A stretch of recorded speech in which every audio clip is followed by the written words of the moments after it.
रूस और यूक्रेन युद्ध में कब क्या हो जाए कोई नहीं जानता। कभी पुतिन और किम की जोड़ी यूक्रेन समेत पूरे यूरोप पर भारी पड़ जाती है, तो कभी यूक्रेन को नाटो का साथ रूस के हमलों को शांत कर देता है। वरना अमेरिका के नवनिर्वाचित राष्ट्रपति डोनाल्ड ट्रंप की चेतावनी रूस और यूक्रेन को सोचने पर मजबूर कर देती है। सोमवार को ट्रंप ने कहा कि यूक्रेनी राष्ट्रपति जेलेंस्की को तकरीबन 3 साल से जारी जंग को रोकने के लिए रूसी राष्ट्रपति पुतिन से बातचीत के लिए तैयार रहना चाहिए। रॉयटर्स की रिपोर्ट के मुताबिक ट्रंप ने कहा कि वो युद्ध से हुई तबाही को देखकर काफी दुखी हैं। इसे रोकना होगा, इसके लिए वो पुतिन और जेलेंस्की से बात करेंगे। हालांकि ट्रंप ने ये नहीं बताया कि वो यूक्रेन जंग को कैसे रुकवाएंगे, लेकिन रूस ने यूक्रेन पर हमले तेज कर दिए हैं। महज 2 घंटे में पुतिन की सेना ने 300 यूक्रेनी सैनिकों को मार गिराया और 60% यूक्रेन पर कब्जा कर लिया है। जब पूरी दुनिया की निगाहें सीरिया युद्ध पर जमी हुई थी, उस वक्त पुतिन का रूस यूक्रेन पर ऐसे भीषण जमीनी और हवाई हमले कर रहा था जिसने यूक्रेन के अंत की शुरुआत कर दी है।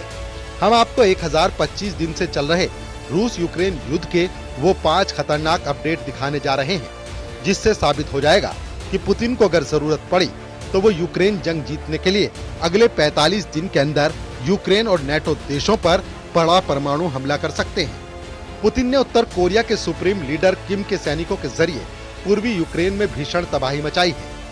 हम आपको बताएंगे कि किम के लड़ाकों ने कैसे और कहां यूक्रेन के 300 सैनिकों को भून डाला।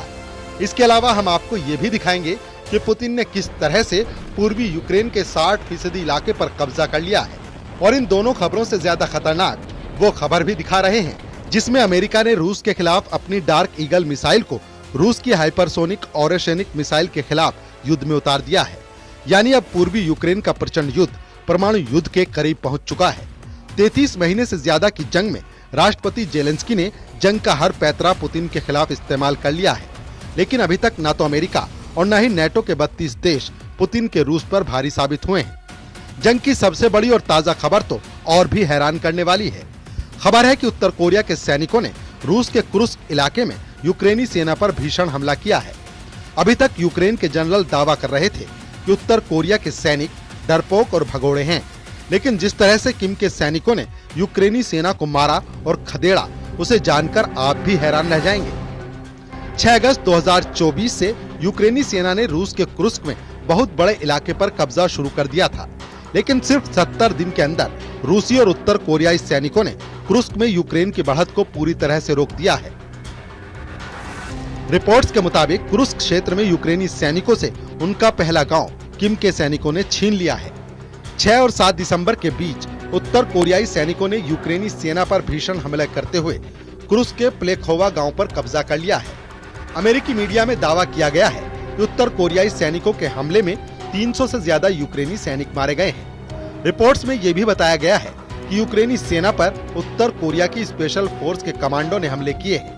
कुछ रिपोर्ट्स में भी बताया गया है कि उत्तर कोरियाई कमांडो एक खदान के जरिए से 2 किलोमीटर चले, उसके बाद यूक्रेनी सेना के मोर्चों को पूरी तरह से तबाह और बर्बाद कर दिया।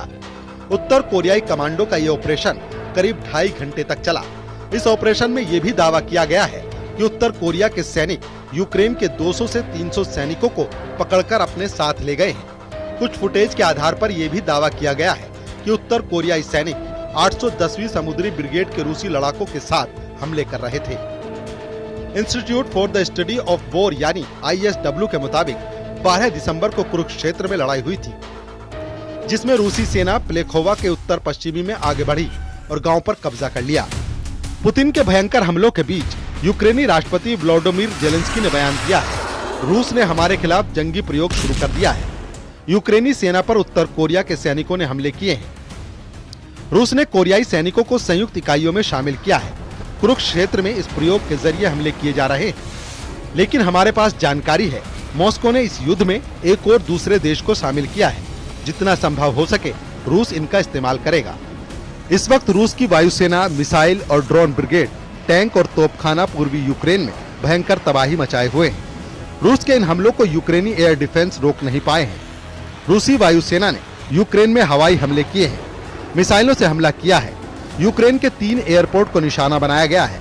एयरपोर्ट पर यूक्रेनी पायलट F-16 की ट्रेनिंग ले रहे हैं। वहीं पर रूसी हवाई हमले हुए हैं। रूस की पैदल सेना अब यूक्रेन का पूर्वी मोर्चा पूरी तरह कमजोर हो चुका है। रूसी सेना चासिव यार शहर पर कब्जा करने के लिए तेजी से आगे बढ़ रही है। एक रूसी समर्थक ब्लॉगर यूरी पोडोलियाका ने तो यहाँ तक दावा किया है कि रूसी सेनाएं यूक्रेनी शहर प्रो मीडिया की रिपोर्ट के मुताबिक अमेरिका ने जंग के मैदान में अब super hypersonic missile dark eagle को रूस के खिलाफ उतार दिया है। हम आपको बता दें कि रूस ने 21 नवंबर 2024 को अपनी नई हाइपरसोनिक मिसाइल ओरेशनिक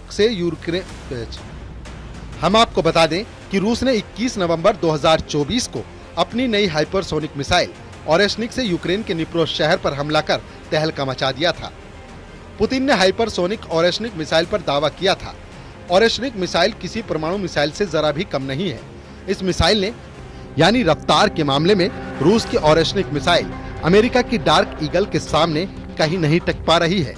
लेकिन रूस की ओरेशनिक मिसाइल एक बार में 6 वॉरहेड के साथ हमला कर सकती है, जबकि अमेरिका की डार्क ईगल मिसाइल एक एंटी मिसाइल प्रणाली है जिसमें ओरेशनिक जैसी हमले की क्षमता नहीं है। डार्क ईगल में हाइपरसोनिक ग्लाइडर बूस्टर हैं जो इसे भयानक रफ्तार देते हैं। और के मुताबिक पुतिन की बेहद गुप्त मीटिंग में इस बात के संकेत दिए गए हैं कि रूस यूक्रेन जंग को बातचीत से खत्म नहीं किया जा सकता है। इसका आखिरी रास्ता है एटमी जंग। रूसी सेना वाकई में पिछले 33 महीनों से लाखों सैनिक जंग में खो चुकी है। यूक्रेनी रक्षा मंत्रालय के दावे के मुताबिक 1025 दिनों की जंग में रूस के 7,52,000 से ज्यादा सैनिक मारे जा चुके हैं। हालांकि जेलेंस्की दावा कर रहे हैं कि जंग में रूस के 1,98,000 सैनिक मारे गए हैं, जबकि यूक्रेन के 43,000 सैनिक मारे गए हैं। इधर रूस इस वक्त परमाणु जंग की तैयारी करने में जुट गया है। अब आप जरा बेलारूस में राष्ट्रपति पुतिन का ये वीडियो देखिए।